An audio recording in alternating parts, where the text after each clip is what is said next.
Islamic ರಾಷ್ಟ್ರಗಳ ಮುಂದೆನೇ ಪಾಕಿಸ್ತಾನಕ್ಕೆ ಅಪಮಾನ ಮಾಡಿದ್ದಾರೆ. ಕುತಂತ್ರಿ ಪಾಕ್ಗೆ ದುಬೈನ ಅಬುಧಾಬಿಯಲ್ಲಿ ಮುಖಭಂಗ ಆಗುವಂತೆ ಮಾಡಿದ್ದಾರೆ ವಿದೇಶಾಂಗ ಸಚಿವೆ ಸುಷ್ಮಾ ಸ್ವರಾಜ್.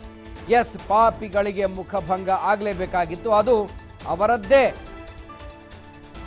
ಸುತ್ತಮುತ್ತಲ ರಾಷ್ಟ್ರಗಳಲ್ಲಿ ಕುತಂತ್ರಿ ಪಾಕ್ಗೆ, ಪಾಕಿಸ್ತಾನಕ್ಕೆ ಇಸ್ಲಾಮಿಕ್ ರಾಷ್ಟ್ರಗಳ ಮುಂದೆನೇ ಅಪಮಾನ ಮಾಡಿದ್ದಾರೆ.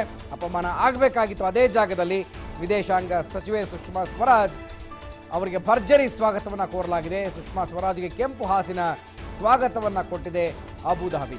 ಪಾಕಿಸ್ತಾನದ ಗಣ್ಯರಿಗೆ ಅಬುಧಾಬಿಯಲ್ಲಿ ತೀವ್ರ ಮುಖಭಂಗ ಆಗಿದೆ. ಇಸ್ಲಾಮಿಕ್ ಸಹಕಾರ ಸಂಘಟನೆಯಿಂದ ನಡೀತಾ ಇರುವಂತಹ ಈ ಒಂದು ಕಾರ್ಯಕ್ರಮ ಇವತ್ತು ಭಾರತೀಯ ವಿದೇಶಾಂಗ ಸಚಿವರು ಕೂಡ ಅದರಲ್ಲಿ ಭಾಗವಹಿಸಿದ್ದಾರೆ.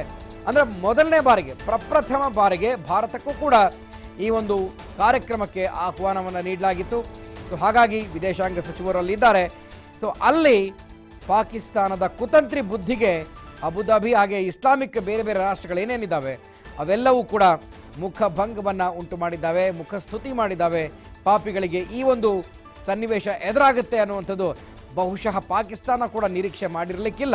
ಯಾಕೆಂದರೆ ಈ ಹಿಂದೆ ನಡೆದಂಥ ಅನೇಕ ಇಂತಹ ಸಭೆ ಸಮಾರಂಭ ಕಾರ್ಯಕ್ರಮಗಳಲ್ಲಿ ಪಾಕಿಸ್ತಾನ ತಾವು ಕೂಡ ಏನು ಕಡಿಮೆ ಇಲ್ಲ ಅನ್ನೋ ಹಾಗೆ ನಡೆದುಕೊಳ್ತಾ ಇತ್ತು. ಆದರೆ ಇವತ್ತು ಇಡೀ ವಿಶ್ವದ ಮುಂದೆ ಅಷ್ಟೇ ಅಲ್ಲ, ಅವರ ಇಸ್ಲಾಮಿಕ್ ಏನು ರಾಷ್ಟ್ರಗಳಿದ್ದಾವೆ ಅವರ ಮುಂದೆ ಕೂಡ ತಲೆ ಎತ್ತಿ ನಿಲ್ಲೋದಕ್ಕಾಗದಂತಹ ಪರಿಸ್ಥಿತಿಯನ್ನು ಪಾಕಿಸ್ತಾನ ತಂದುಕೊಂಡಿದೆ. ಯಾಕೆಂದರೆ ನೀವು ವಿಚಾರ ಕೇಳಬಹುದು, ಭಾರತದ ವಿದೇಶಾಂಗ ಸಚಿವರಿಗೆ ರೆಡ್ ಕಾರ್ಪೆಟ್ ಹಾಸಿ ಸ್ವಾಗತವನ್ನು ಕೋರಿದ್ದಾರೆ ಅಬುಧಾಬಿಯಲ್ಲಿ ಇಸ್ಲಾಮಿಕ್ ರಾಷ್ಟ್ರಗಳ ಸಂಘಟನೆಗಳು. ಆದರೆ ಪಾಕಿಸ್ತಾನವನ್ನು ಕಣ್ಣೆತ್ತಿಯೂ ಕೂಡ ನೋಡಿಲ್ಲ. ಇದಕ್ಕಿಂತ ಹೆಚ್ಚಿನ ಅವಮಾನ ಬೇಕಾ ಪಾಕಿಸ್ತಾನಕ್ಕೆ ಅಂತ.